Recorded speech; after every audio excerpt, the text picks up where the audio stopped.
I believe it all started sometime mid last year, 2017. That is when we met with the Volkswagen team for the first time. It was a meeting arranged by RDB and Rwandan startups.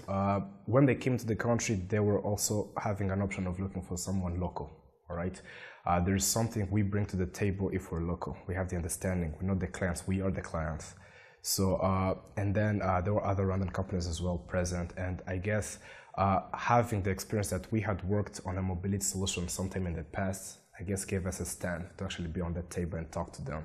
Which mobility solution are we looking at here? The one that you actually worked on in the past that you're talking about? Sometime back in 2016, we worked on a mobility app for a Nigerian company that was called SmartRide. Unfortunately, it didn't take off, but it got us introduced to mobility solutions, to location-based systems, to Android-based apps for, you know, ride-hailing, ride-sharing, and so on. All right. Now, you did mention in the beginning that it was a meeting organized by RDB. Does this necessarily mean that it was just completely for Rwandan startups, not anyone from the region or anything? And do you think being a Rwandan company actually gave you the biggest head start for this? When the team was here, RDB organized a meeting, you know, meet with our local talents, see if you can work with some of them, and that is the context of the meeting. And I believe other companies in the region as well must have applied for this, but that is out of my, I could not know. I really could not. All right. Now let's move from that and then move on to something very interesting. On like most of the applications with even ride-hailing or any other app, most of the times if it's not a financial problem, it is always how they understand the consumer basis, because you do have to do enough consumer behavior or like to understand. So give me a sense on the same. What was the process like for you to understand what Volkswagen wants, but also what the clientele wants on the other hand?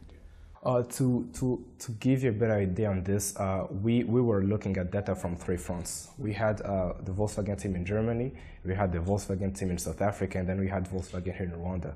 So they had their surveys, South Africa, their IT, Rwanda, we were the users. So basically we created something we knew we would use, which gave us a better perspective in understanding the customer. If us as Awesomity want to move from point A to point B, how would we like to do that in an application?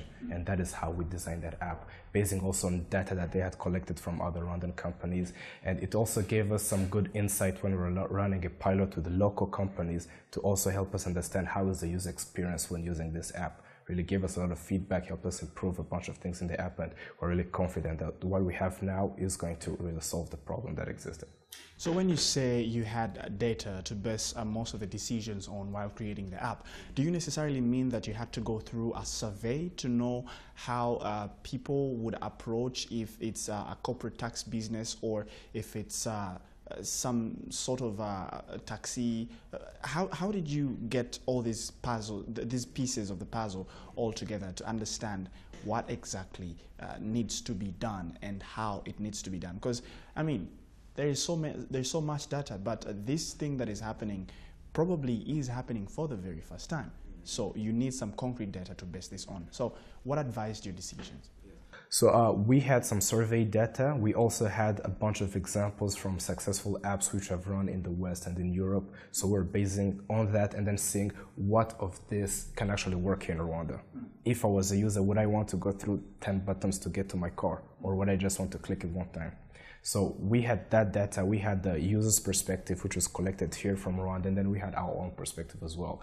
And then what also helped out a lot is we had weekly workshops to again decide to say, what we have now, is it going to work? Is it going to solve the problem that exists? Is it going to make fleet management easier for people? Is it going to make people, if I'm here and then I need a ride, am I comfortable using my phone or should I call my cab guy? So it's a bunch of steps that we went through similar to that to get to what we have now. This thing will be implemented in about 3 phases. And I would love for you to actually break them down as slow as possible for my understanding, but also for my viewers' understanding. So how is this whole process done? Yeah. So phase one is corporate car sharing. This is making fleet management seamless for businesses. Volkswagen offers a fleet of cars, and then employees are able to use the app to book a car for a certain period of time. This is like rental business, but where the cars are actually at your premises at any time you need them. And then the business is billed at the end of the month according to the time that they have used. And then Volkswagen takes care of fueling these cars, maintaining them and servicing them. So that is phase one. Phase two, we're going to ride-hailing. This is a more public option of the mobility services, where if I am here and I want to go to town, I'll use my phone to locate the closest car to me, which has a professional driver hired by Volkswagen. This car will come directly to me. I'll see how much I'll pay, and I'll pay instantly from my mobile phone. And on my trip, I can invite other people to join me in the car, and then we can split the bill, hence making trips actually less expensive for me, who's the passenger. And then, so that is phase two. And then phase three, we're going now to open to public car sharing, where we're trying, to make people own a car without having to buy one. I give you an example. We will have stations set up all across Kigali and the neighborhoods. My phone will be able to tell me where the closest car is. I will unlock it with my mobile device, drive it where I want to go, park it, and then I'll pay for my phone. And then the next person can come pick it up from that point. So we're actually creating a network of cars around Kigali and people using them when they need them, but without having to buy or to go through all the hassles of owning a car. Nice. You talked about paying for the cars, and this brings me to a question.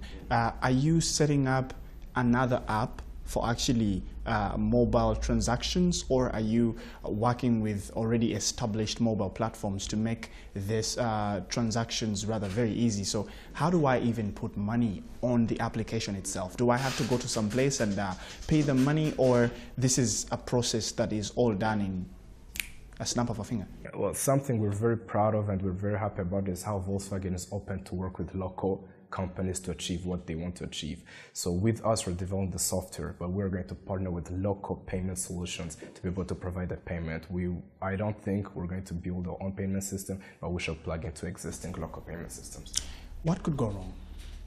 Well, it's technology. It's technology, it changes every day, things crash and so on, but we are hopeful that nothing will go wrong. All right, hopefully nothing will go wrong. But you did mention that if, let's say, I'm in Nyamirambo or I'm in Remera, I could always find out where the nearest car is. Now, we do know that maps in Kigali or even in the neighboring suburbs or neighboring districts are not that accurate.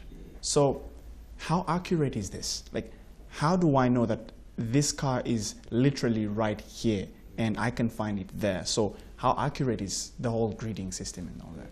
So we use the latest in mapping technology to develop these apps, and we had the chance also to have a chat with the Google team where we were talking about how can we make this as accurate as possible, where we even got to a point where as more users use the app, it also helps out Google have more accurate data on their maps. So it's an advantage that we have people to use the app because it will improve the experience for the next people. But as of now, we have the most accurate and the latest in maps technology in these applications. We've talked so much about the application and we've talked about the partnership with Volkswagen, but allow me to ask you a question probably close to heart. Where does this leave AwesomityLabs? It's been a journey for us. We're right now 2.5 years old as a company. And you already have such a massive, that's quite a huge contract for a 2.5-year-old company. So tell me, what's next? I mean, we still have a bunch of things in store. We still have a few more Volkswagen apps to develop. We still have a few more internal products to work on, and we're really very optimistic about what is next for us. We really want to transform Africa by homemade solutions. That is our goal, and that is really what we want to achieve, and we're looking forward to quite developing more solutions for the African market. Interesting. Now, this drives me to my last question, and this has to do with all SMEs and startups in Africa. You still know that at least 80 to 90% of the formal jobs created on the continent are on the back of SMEs. And this is not just in Rwanda or Kenya or Tanzania or East Africa per se, but the whole continent. So The biggest constraint to development of these startups and SMEs is lack of access to finance. How do you think this could actually be addressed? Well, I'll give Awesomity as an example. We are a zero investment company. What that means is we bootstrapped, raised money from ourselves to start this company. And this is how far we've reached. So I would say investment is a challenge, and many people fail because of lack of financial investment, but I also believe it shouldn't be something that should stop people. We were able to make it with the little that we had, and I would encourage others to also look into themselves to find the little that they have, but to create something out of that little that they have.